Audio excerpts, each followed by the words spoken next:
For the record, we need you to re-identify yourself, and particularly who you are in relationship to this project. For the record, Nick Luccketti, and Vice President with the First Colony Foundation, along with Eric Klingelhofer, we're the co-directors of research for the First Colony Foundation. How long have you been involved with the First Colony Foundation? Well, Eric and I are part of the original founding membership,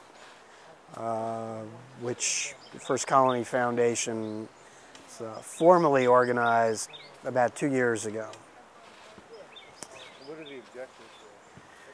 Well, the First Colony Foundation broadly is organized to research any facet that has to do with Sir Walter Raleigh's attempts to settle or establish settlements at Roanoke Island, whether it's archaeological research or whether it's funding historical research, or whether it is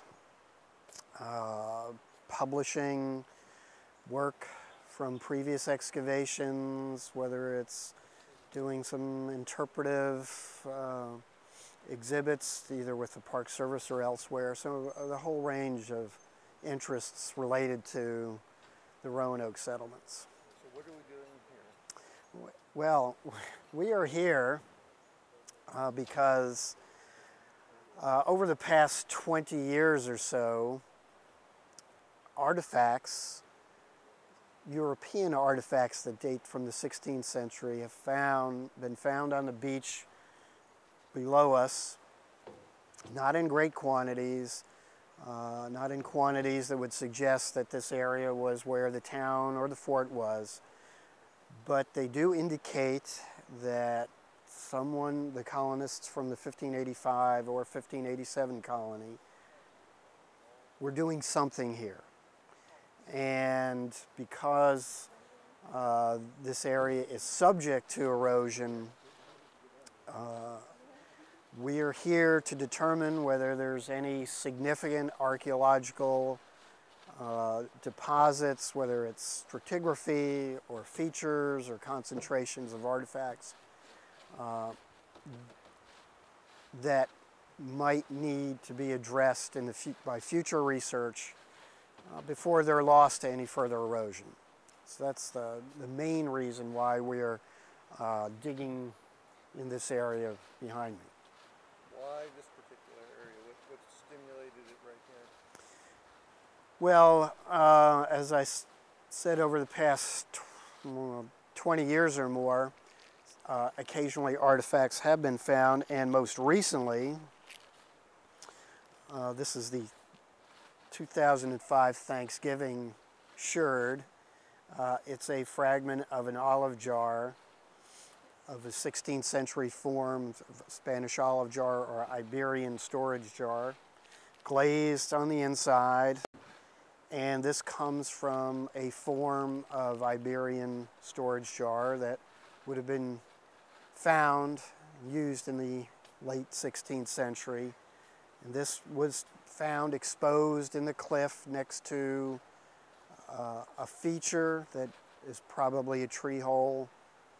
But anyway, it was just further motivation that there is something going on here that needs to be investigated. So what's your plan of attack for this particular dig?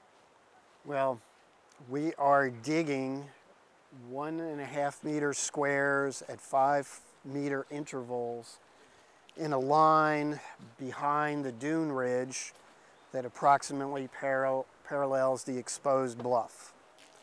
And we hope to actually get in a second line and perhaps even a few additional units beyond that to see whether there's anything of archaeological significance here related to 1585 or 1587 colony. And that's the goal for this current project. And how long are you going to be working on this particular? This project will be 2 full weeks, averaging about 8 people per week.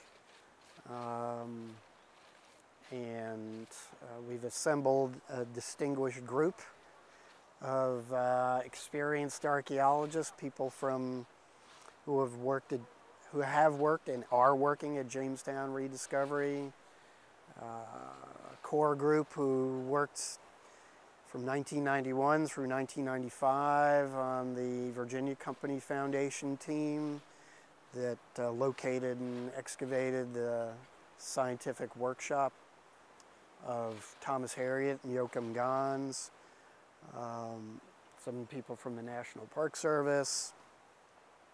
So got a lot of experience here.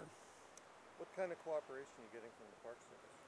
Wow, excellent cooperation from the National Park Service. In addition to getting us through the permitting system, attending to all our logistical needs, regardless of what they are, and a lot of moral support. They're very enthusiastic about continuing research in the Roanoke settlements,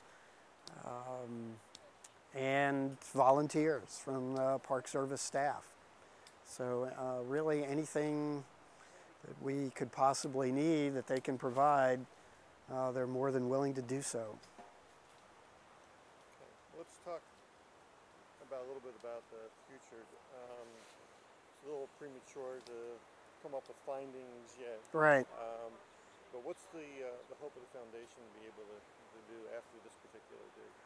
Well, we do have a plan, a tentative plan, proposed for a 3-year program of archaeology. The first year consisted of examining the area where we are now and conducting some underwater archaeological survey and testing around Shallow Bag Bay and just off of the bluff where we are now. The second year, we propose to go back to the woods along the Harriet Trail, where in 1995, in test pits, a number of 16th century European artifacts were uncovered. Again, more fragments of Iberian storage jars, pieces of crucible, some lead shot, piece of flint. Again, not in quantities to suggest that that area is where the village was or the town, but the fact that the colonists were doing something there. Also, in the late 1990s and early 2000, 2001, the National Park Service conducted some geophysical prospecting survey work using basically ground penetrating radar, and in that same area they located some subsurface anomalies, and part of the work in the woods along the Harriet Trail would be to go in and test those anomalies to see exactly what they are.